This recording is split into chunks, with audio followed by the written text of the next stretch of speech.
Welcome to Teachers Talk Money, where a millennial high school teacher and a Gen X elementary teacher get together to talk all things money. From salary scales to saving, investing, and self-care, we're here to help teachers master their money. I'm Christy. And I'm Rachel, and we're so glad you're here.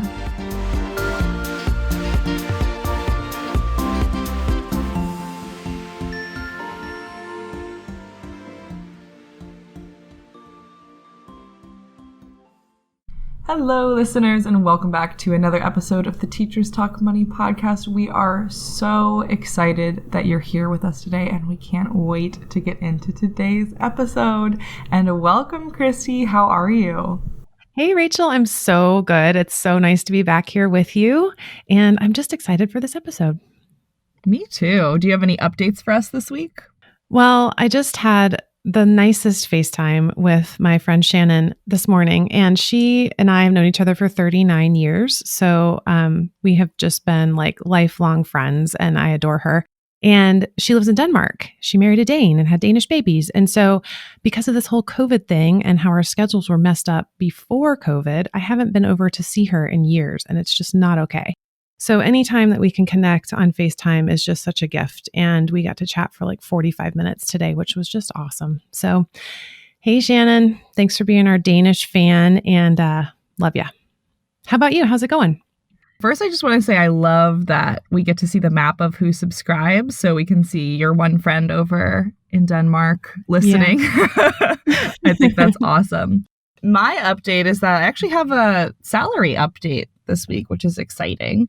So my district lost a salary step because of the pandemic, which I think is pretty common. Did that happen to you too? No, but it's terrifying that it's happening. Holy cow.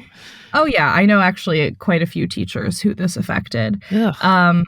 Fortunately, my district is now reinstating the step, and we're getting a 2% raise across the board because my union fought tooth and nail for that. So to give some context, 2% is about the rate of inflation for last year. So it's good inflationary increase, and we're getting the step back.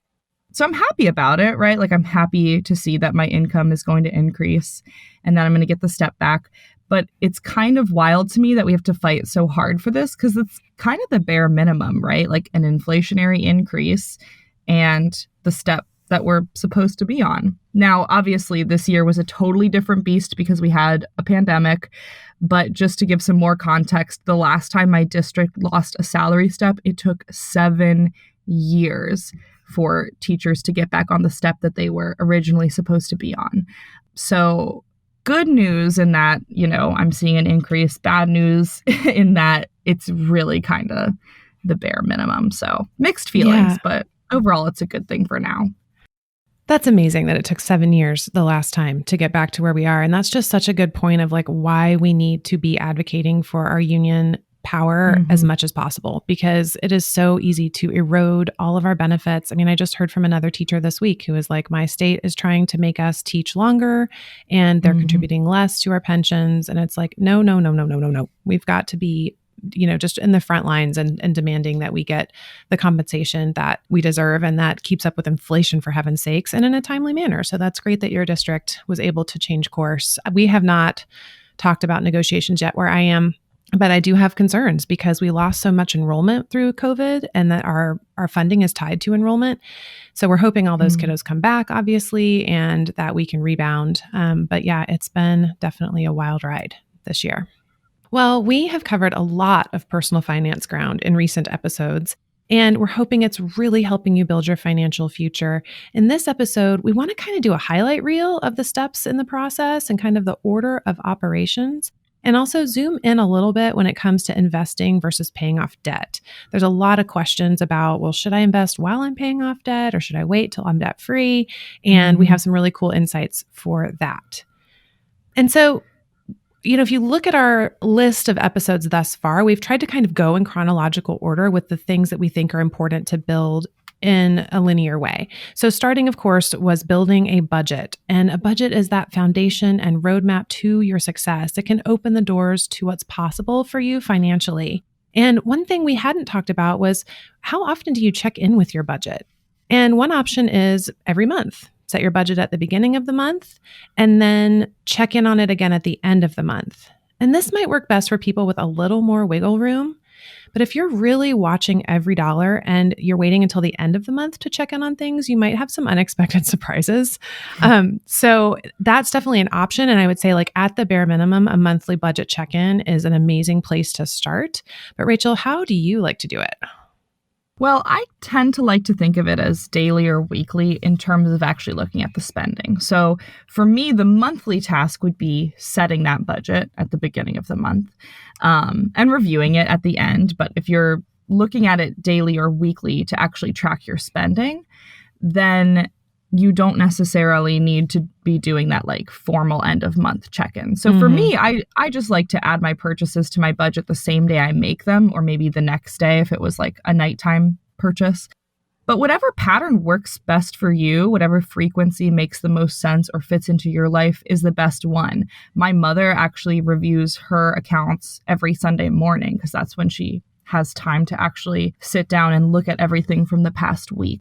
So there's really a number of ways to do it. There's no right way, but it's about finding something that works for you. And then if you say you're going to do it daily and you miss a day, it's okay. Just pick yourself up, track the spending the next day, and keep moving forward. Yeah, I found that when I was using a paper pencil method, it was much harder for me to like grab all those receipts and sit down and write them out. As simple as it was still, there was a barrier there of just the physical space and the time that it took. And now I use my spreadsheet that's everyone can get for free on my website and modify it to suit their needs. And you have one too, Rachel. But I have that even as a desktop shortcut. So all I have to do is open my computer and like double click on that link and I'm ready to enter my spending. And I have found that to be so much easier to keep track of things regularly. Just anything that you can remove that's keeping you from tracking that spending and checking in with your budget could be really helpful. Yeah, I actually also have mine as a shortcut on my Chrome, which is cool. And it really helps me so much. But I will say there is still kind of a barrier in the sense that like I can't track my spending in the car right after I get my gas or whatever it is. I kind of have to wait until I can sit down at my computer. So if you're somebody who's going to maybe like be off course because of that, you might want to consider getting an app because those can be a lot easier to just enter that spending in immediately when you've made the purchase. I think that's the best thing about the budgeting apps, right? Is that there's a lot less barriers to actually tracking that spending as soon as it happens. I totally agree. Yeah. And then also in sort of the same topic of budgets, we wanted to chat a little bit about sinking funds again. So we talked all about these and why we think you should have separate savings accounts for these midterm goals. Maybe it's travel or home repairs or car repairs or a gift fund, all kinds of sinking funds that, meet different goals for different people. And when you start out budgeting, you can and will be derailed so easily because you don't have these sinking funds set up yet, right? So you might have your plan in your budget to save $100 for travel this month. But if a trip comes up that you want to go on, but you've only been budgeting and saving for this for 2 months, and you only have $200, but the trip costs $300, then you kind of have to either A, say no to the trip, or reduce the cost or cash flow some of it and use some of those savings, right? So it's kind of this tricky game, right? Because budgeting becomes so much easier the longer you do it, because once you have those funds ready to go, you don't have to put any of these costs into your monthly budget. They just come out of those savings accounts that you've been sort of just contributing to each and every month. But that's not the case when you're on month 2 of budgeting and you only have $50 in your car repair fund and a tire blows out and suddenly you need to replace your tire. Just keep in mind that it might be kind of the struggle bus in your first couple months of budgeting, but it gets so much easier when you actually have that money in those sinking funds. And also just keep in mind that like you should expect that these things are going to happen and come up, but not let them throw you totally off course. Yeah, I absolutely agree. It is a work in progress. For a long time, for me, it was because I kept finding things that I needed more sinking funds for. And I was like, dang it, I forgot about that. And it really took, I mean, a year or more, as your life changes that you realize you need to be having those funds accumulating. So it's a bit of a give and take, a little bit dance in and out, but it's definitely something to be working on and making progress on over time. It happens easier and easier. And then after you've got your budget going, we are hoping that an emergency fund is next on the list because life and emergencies happen. So find a goal that works for you. A lot of people talk about 3 to 6 months of expenses. That's a great ballpark, but do your own twist on this to match your comfort level. It's totally going to depend on your income and your family size, and if you have a partner, what they do. And so it really has to be customized to what works in your life. Yeah, and we also want to encourage you to consider what a worst case scenario might look like. So maybe you aren't thinking you're going to lose your job anytime soon because we have pretty secure jobs as teachers. But what if you need to burn through your sick leave for yourself or a family member and take unpaid leave for a number of months? Be very realistic about the kind of money you'd need in this scenario. And the beautiful thing about keeping your budget is that these numbers don't have to be a mystery. You know what your expenses are every month, so you know exactly how much you would need to save for that scenario.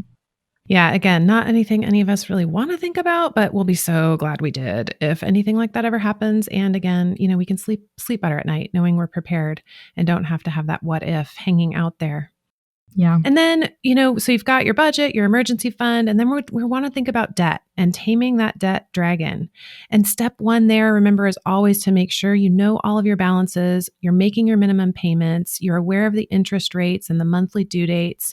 And the big one here is don't let the fear or anxiety that this debt might be causing let you avoid paying attention to it and tackling it. And that was that whole idea of that dragon that's big and scary, and we don't want to face it.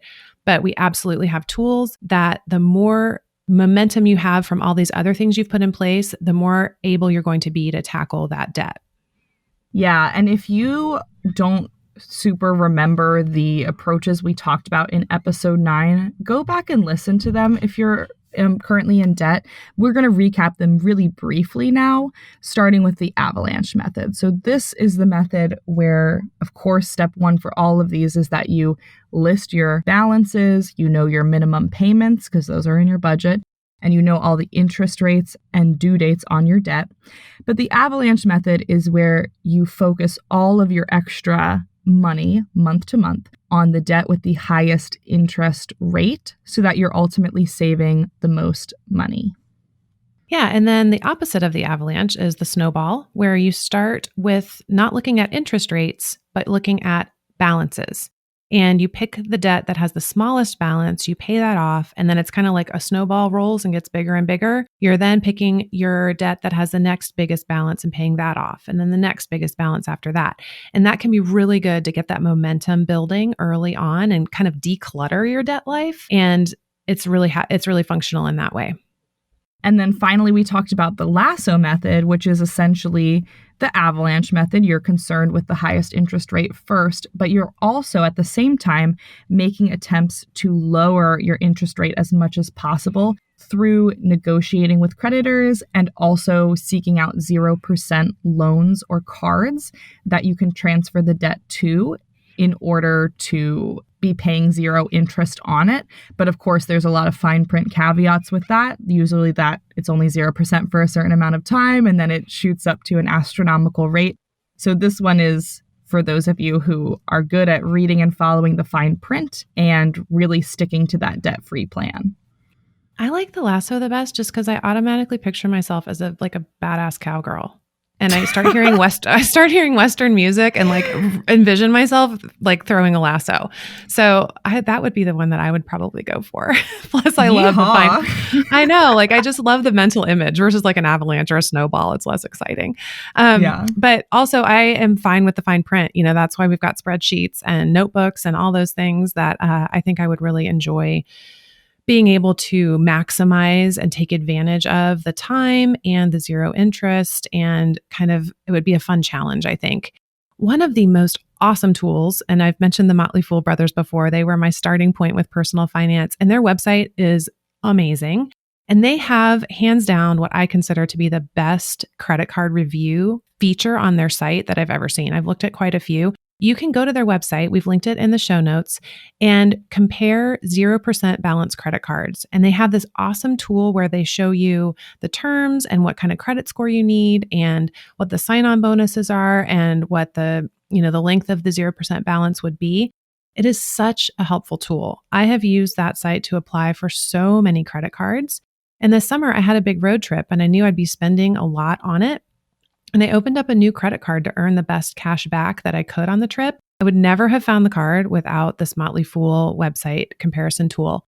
So definitely check there if you're looking to use the lasso method, because it's going to have like a monthly updated list of the best credit card deals that are out there.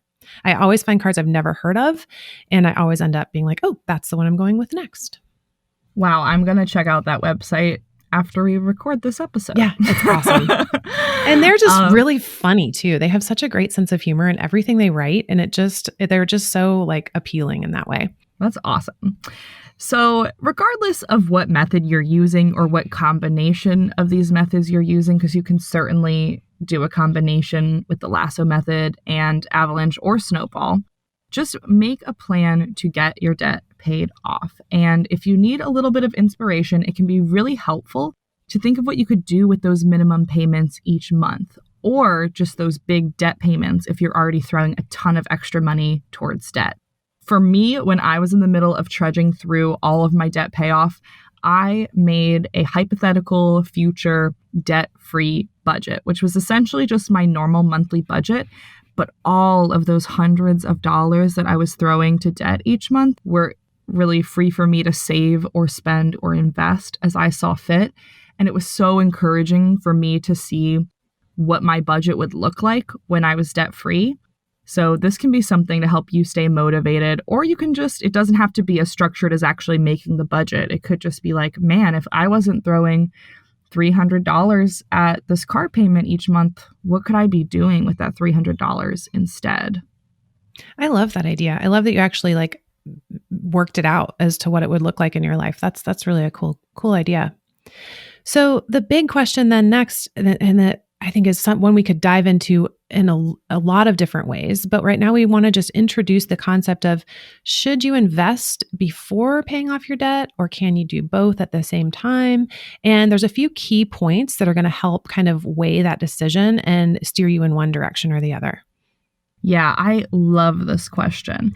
The first thing I consider with this question is interest. So what kind of debt do you have? Do you have high interest debt or low interest debt? And we kind of define those rates, whether they be high or low, based on the market return. So if the market's returning about 8% and your debt interest is 20%, yeah, you're going to want to pay off that high interest debt first, because you're not going to be making back those returns in the market. But if your debt interest rate is lower than market returns, it might make sense to start investing while you're also trying to get out of that debt.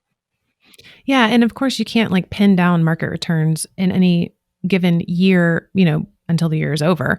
But Right. If they're close, it's something that you want to consider, because we want to take advantage of that compound growth. And now compound growth will work against you as well if you have something like high interest credit card debt. So it's like, which compound growth do you want to bring down or increase? And it's just, think of it kind of like a continuum and where you are along that continuum.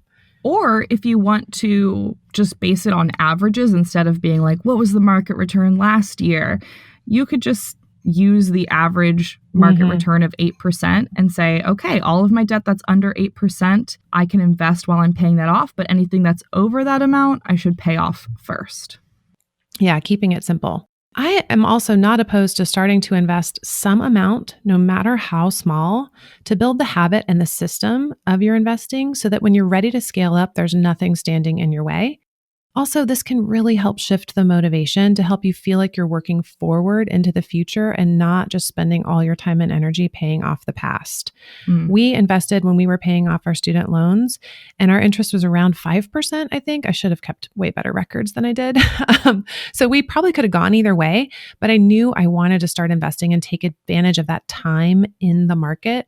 So I think we opened only one Roth IRA, and it was getting like $50 a month or less. That just grew from there. And again, those $50 that we invested 17 years ago are now worth so much more today because we were able to do that. So definitely think about what works best for your situation, but don't limit yourself to, I have to be completely debt free before I invest anything, because you're really then kind of taking away that time in the market factor that is so powerful. Yeah, I'm really glad you mentioned that, because I actually am somebody who wishes that she invested more while I was paying off my debt. It was only 9 months, so it's not like I lost out on all of this crazy compound interest.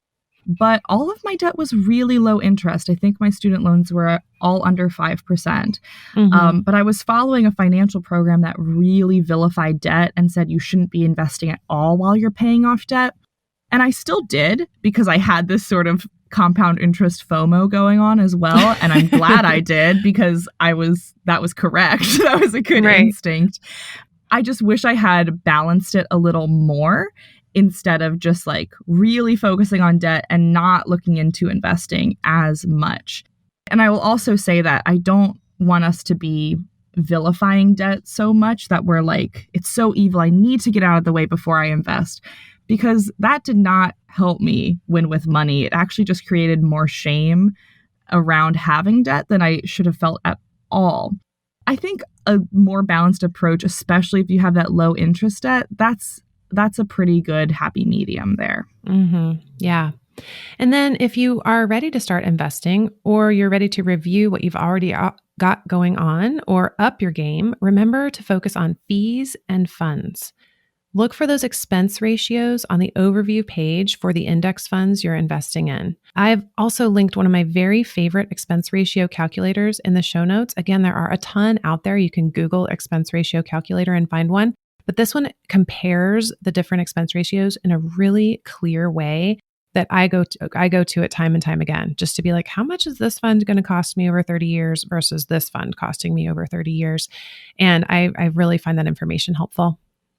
I love that. And something that can be really helpful for specific situations is just talking to your HR department or browsing your district website. It's usually better to actually talk to a person, because the answers aren't always in plain English on our district websites. I know that's true for me. But you can talk to an actual person and find out about your 403B and 457 options.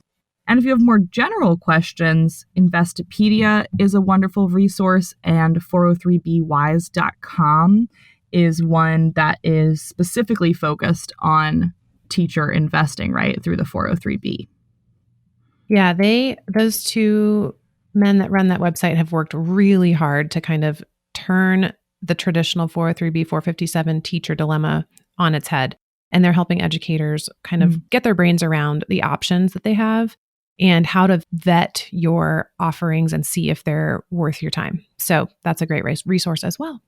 So, and then if you want to invest and pay off your debt and have an awesome life, you want to increase your income as soon as possible, either through the salary scale or maybe a side hustle. And we really think we should all be thinking about this. Once you've optimized your current income through the above steps, earning more is key to upping your money game. And I don't want to leave any mystery out there that this was hard for me, and I went hard on it. I knew that every year that I could be earning more was going to accumulate more lifetime earnings for me. So I did not stop. I got out of school. I think I took a year break because we moved and then moved back.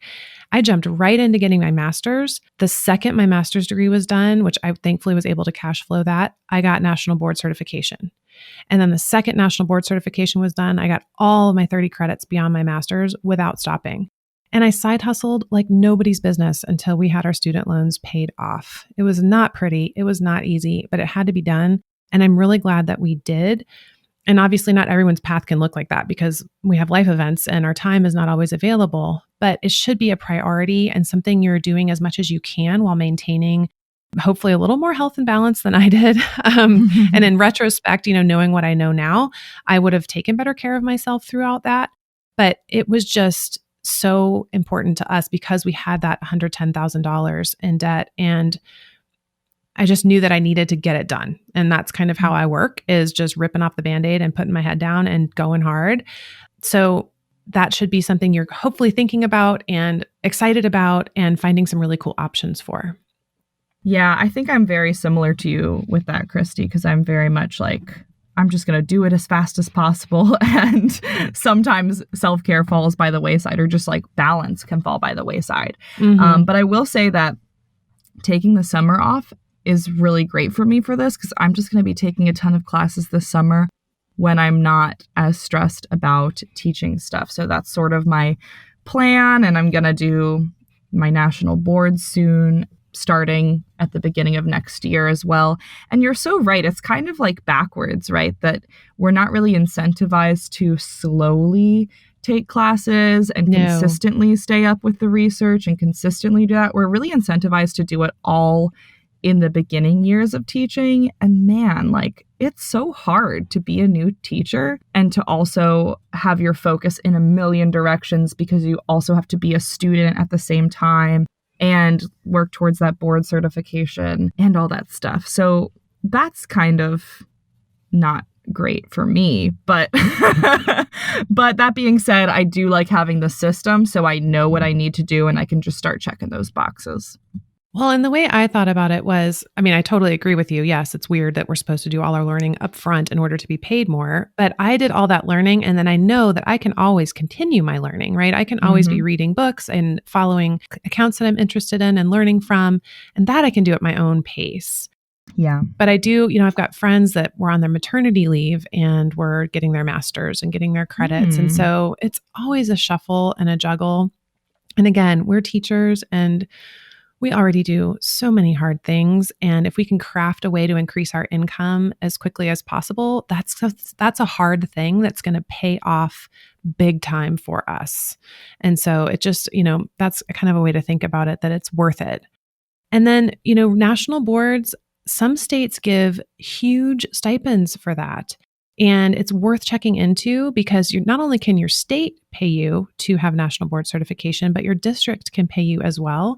And of course, then it also is like another professional credential that shows that you, in fact, do have your act together as a teacher and are doing an awesome job. So we've linked that national board site so you can look up what level of stipend your state offers, and then always check with your district. Because Rachel, didn't you discover that you had a district stipend you didn't know was available? Yeah, I did. Yeah. So I knew I got something for my national boards. I thought it was $2,000 because that's what is listed just on the district website. But I didn't know that I get an extra $1,000 from the state. And I think, because I was actually just looking at the sheet you linked in, and it said for high need schools, there's an extra $1,000. And I'm guessing they would use like the Title I classification as the measure for that. But I do work at a Title I school, so I might get $4,000. I actually don't know, because looking at the sheet, I got a little confused again. I'll have to look into it a bit more. But yeah, either way, I'm getting more than I originally thought I was, because I wasn't looking at what I was getting from the state and my district. Yeah. And that's just another example too of like, it's a secret that you could be making more money. We're not going to tell you right up front and advertise it and encourage you to do it. So that's why we're here. We are encouraging you to do some searching and do some asking and make sure you're taking advantage, because remember, if you especially could invest that stipend over the years, it can really make a huge difference in your retirement. And I just want to make a quick edit. We said 403bwise.com. It's actually 403bwise.org. So I think that would be pretty easy to sort out, but just in case, we will link the correct one in the notes. If you're feeling like you're struggling with these steps, if you've been listening to the podcast and wanting to implement some of these ideas, but you just aren't feeling motivated, or you're feeling some sort of motivational block, or it just feels all too confusing or overwhelming for you, we wanted to give you a couple ideas to re-energize your money self-care, and your money mindset. Yeah. And one of the things that we did, and it's funny because we really did this annually, which was to make a money date with ourselves, David and I, where we would discuss our goals for the year and kind of lay out a plan for the whole year. And it would be just February sucks, right? It's just cold and dark and dreary and the holidays are over and you're just like, ugh, how can I get through this? But for us, for February was the first year when I would get my paycheck that had my updated contributions or withdrawals or, your healthcare premiums might have gone up. So I'd need that January paycheck to know what I was going to be working with for the year. And then David and I sit down every February and say, okay, this is now our new income, our updated income. Where do we want to go with that this year? And we would actually write it out on a piece of paper and have a nice breakfast date about it. And so obviously yearly is an option, and you can even do it monthly or bi-monthly or weekly, anything that you need to kind of give yourself that little pep of checking in and encouraging yourself and your family that you're on the right track and you're making progress and making it something that's tangible. I love that. I love the idea of a money date. And you don't have to have a partner to have a money date, right? You can just sit down and have a little date with yourself. Definitely. And just kind of incorporate it into whatever self-care routines you already have, or create a self-care routine around it, right? Saturday night, I'm going to make myself some dinner and light some candles and look over my numbers. Sounds beautiful to me. I mean, I have not partied hard on Saturday nights in many decades. So that sounds great to me, for sure. Yeah, that was clearly like a quarantine brain.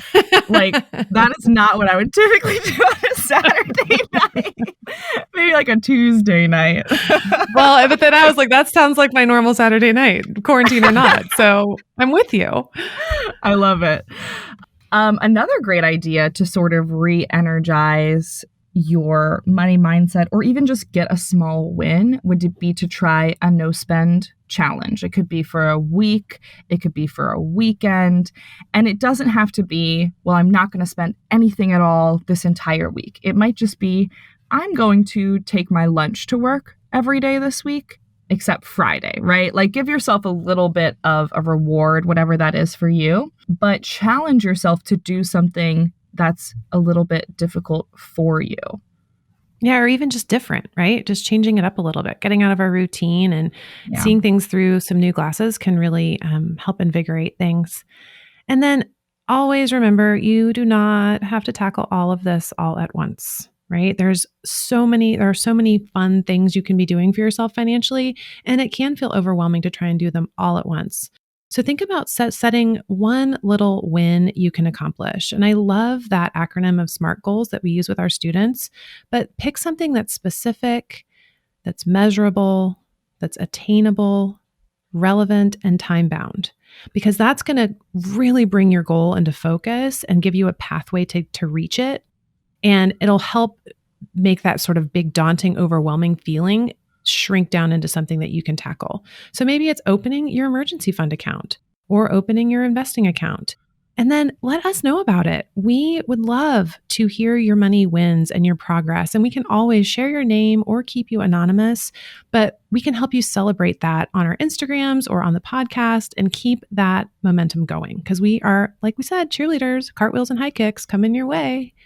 Yes, teacherstalkmoney@gmail.com. That's our email address.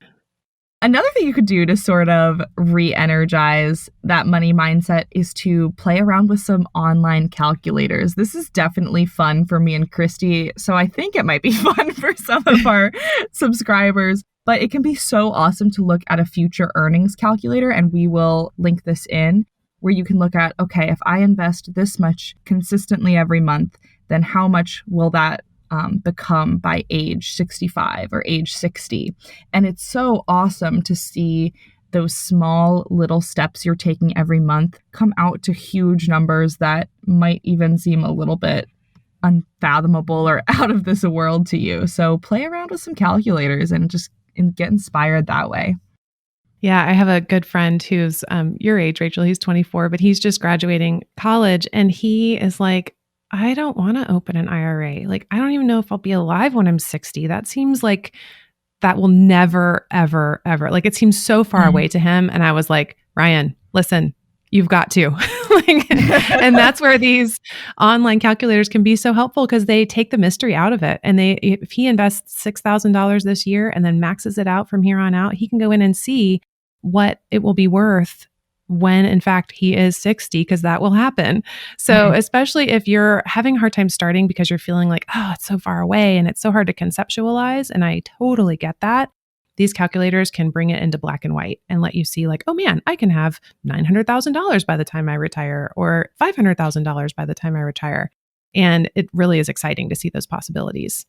And speaking of making it quantifiable, David, I just adore, the way he thinks. And he used to literally count down the months. Grad school was such a grind for him. And he was like, only 16 more months until grad school is over. And so or 16 more weeks or 42 more weeks. I mean, he would change it into a number that he could see decreasing every day. And that would really encourage him and inspire him. It's kind of like seeing the light at the end of the tunnel. And that can be really helpful in your debt payoff process. If you're like, oh, I'm going to be debt free in 6 months. I know educators do it a lot. We say, oh, there's only 10 more weeks in the school year. I can do this. We use that all the time. Not that I ever want to wish away the time with my students, but I do think it's a very double-edged sword of like, man, this is really hard. And I'm showing up and being present every day, but I definitely count down. We count down to things. Oh, yeah. And so apply that to your finances, count up or count down anything that you need to quantify it so that it's measurable and you can see the progress. Yeah, I put my, at 50 days, I put the countdown on my whiteboard, and it's for me, but it's also for my students because they're like, 50 more days till summer. So it's good for everybody.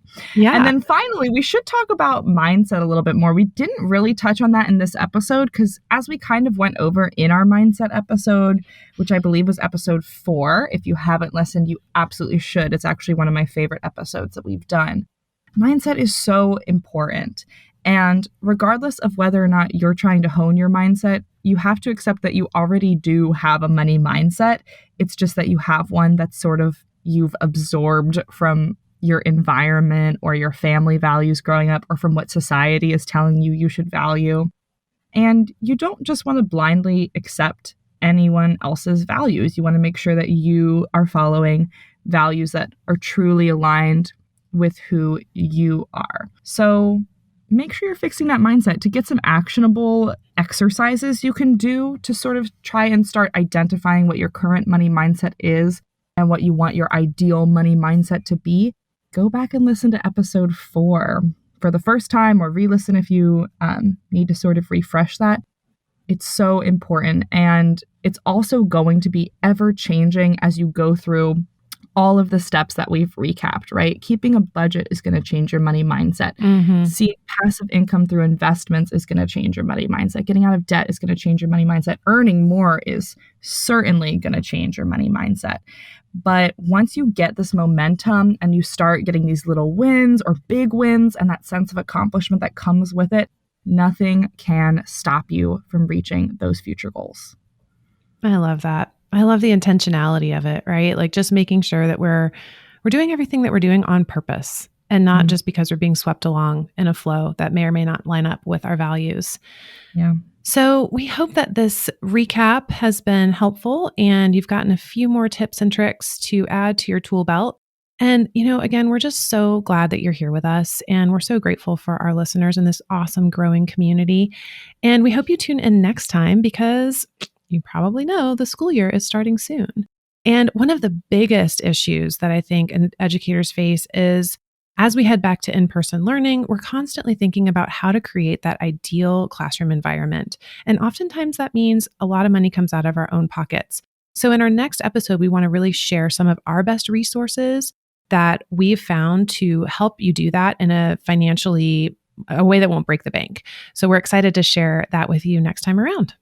All right. Bye, everybody. Yeah, have an awesome week. Thanks so much for joining us here on Teachers Talk Money. Subscribe now to make sure you don't miss a future episode. Leave us a review of this podcast. It helps more teachers find us. Share it with a teacher friend who can use some of this information. You can find more money advice from Christy at Financially Fit Teacher on Instagram and Rachel at Teachers Talk Money on Instagram and YouTube. All opinions are our own, and our awesome theme music is by John Bartman.